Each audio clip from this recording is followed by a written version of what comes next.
Okay, good afternoon, everybody, and we had a great meeting of our Senate and House Democratic leadership, and we're in agreement. We all want to pursue a bipartisan, bicameral appropriations process. That's how it's always been done successfully, and we believe that should happen. However, the Republicans are making it extremely difficult to do that. One, which Rosa will talk about, by putting out a budget that is way beyond where everybody is at. But two, by talking about rescissions, pocket rescissions, impoundment, which would undo anything that we did in the budgets. So we are going to push hard to try and get this done, but make no mistake about it, the Republicans are making it much, much harder. One final thing. Speaker Johnson shouldn't be skedaddling out of town. He should be sitting here and negotiating with us. And instead, because he's so afraid of what people might say about Jeffries, sorry. Jeffries as well. Yes, he might say about Jeffries, but what he might say about Jeffrey Epstein. And so he's not doing his job. And he should get back here and start negotiating, but they're running away. Hakeem.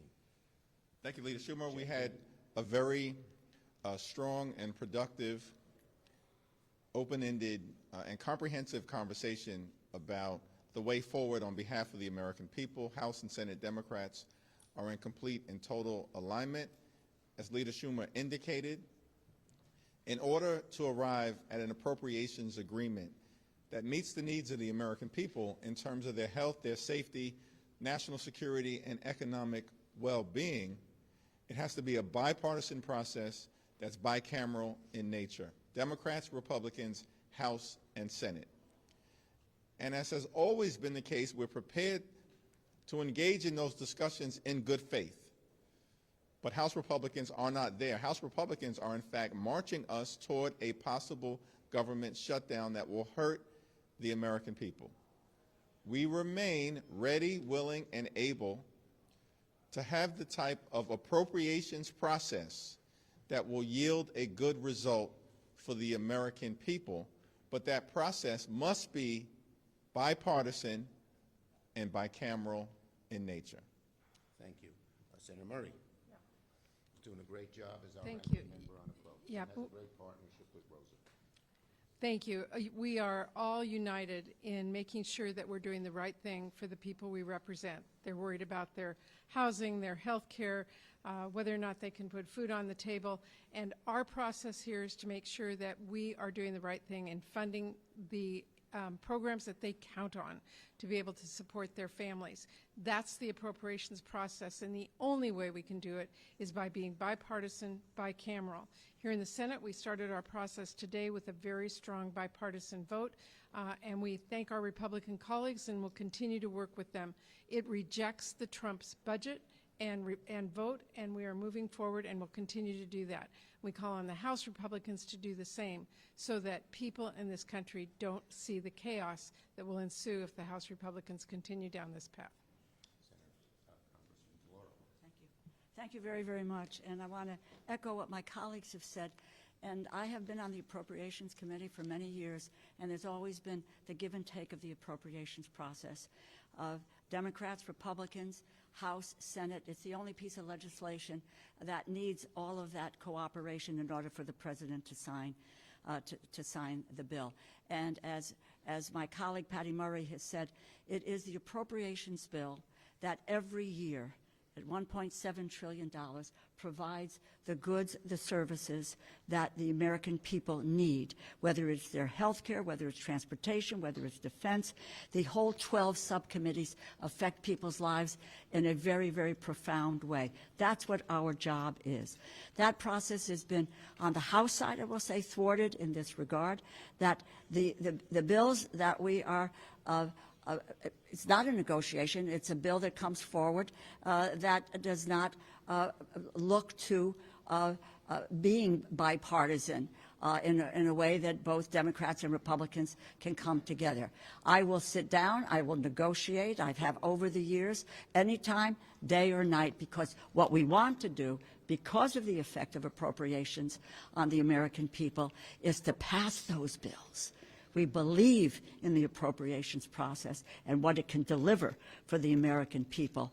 And that's the goal that we need to have, and that's the goal that my Republican colleagues on the House side need to have, is to let's deal with bills that both Republicans and Democrats can agree on. That's what we're asking for, and not a government that is run by reconciliation, rescissions, and that abrogates the appropriations process and puts that power of the purse where the Constitution said it belonged, that is in the Congress. Thank you. We'll take a few questions. Leader Schumer, what are you going to do if the House sends you another partisan CR at the end of September like they did in March? You voted for something like that in March.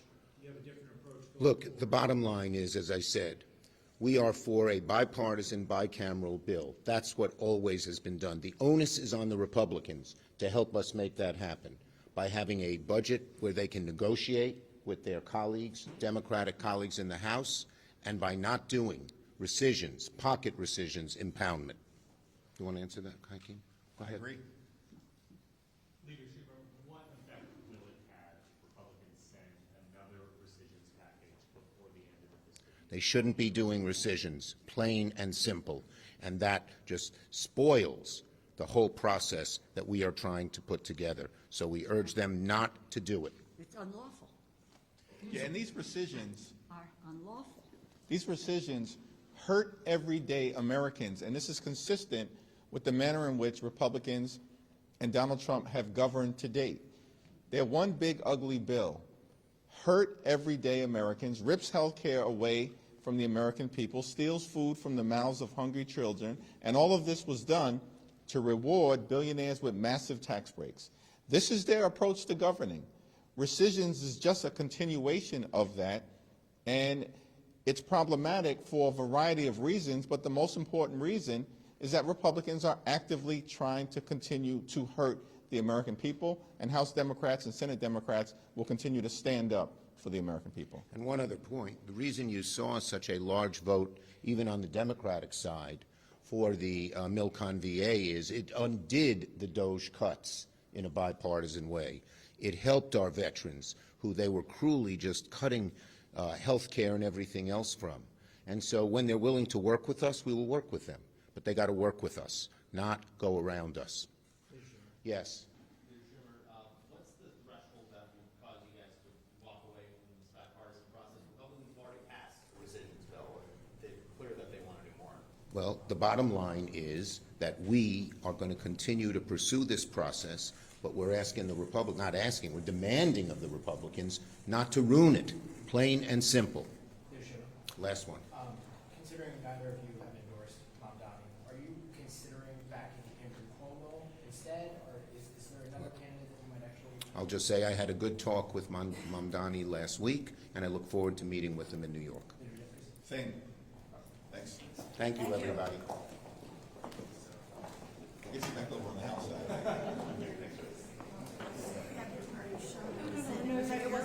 It was there. There was just it was right at Murray's face, and we couldn't see her. We were just looking at Murray.